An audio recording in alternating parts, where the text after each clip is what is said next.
le 11 novembre 2019 un séisme de magnitude 5,4. Donc beaucoup de sinistrés, 2800 maisons touchées et puis surtout un événement qui n'était jamais arrivé, donc quelque chose d'assez inconnu pour nous et puis pour tout le monde, les pouvoirs publics, pour les clients. Donc il a fallu contacter rapidement la compagnie pour qu'il m'indique un petit peu comment il fallait procéder. Dès le lendemain matin, le mardi, on ouvrait à 7 h du matin et je crois qu'on a accueilli à peu près 120-130 personnes. L'agent général, à ce moment-là, il reçoit ses clients, il les rassure. Donc on les accompagne sur la mise en place des déclarations catastrophes naturelles. Et puis après, il faut s'organiser. Il faut s'organiser pour aller voir leur maison, faire les expertises.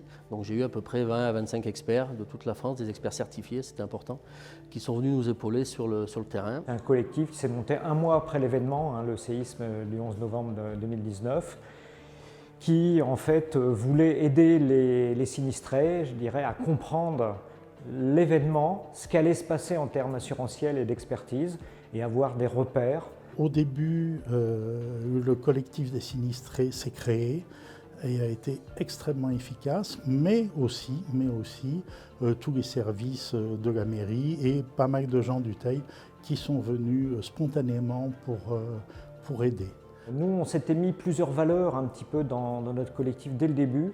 Déjà, se former pour être crédible, privilégier tout ce qui était traitement à l'amiable des dossiers pour éviter d'engorger la justice en fait. Essayer aussi d'harmoniser un petit peu les règles d'expertise. Nous avons travaillé avec donc la préfecture, avec France Assurance et avec le collectif au sein principalement du groupe de travail assurance jusqu'à ce que la période vraiment très active soit passée. Ça nous a permis un gain, entre guillemets, de à peu près 5,2 millions d'euros de gains sur les indemnisations.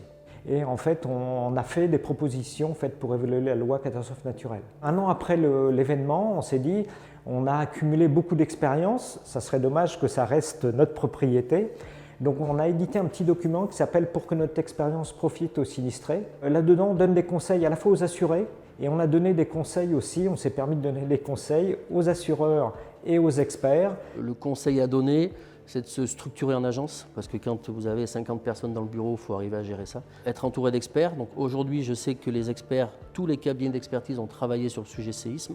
Et puis après, il faut que les compagnies arrivent à dédier un groupe de travail spécifique. Les compagnies, en tout cas pour la mienne, se structurent aujourd'hui parce que malheureusement, ces événements sont de plus en plus fréquents.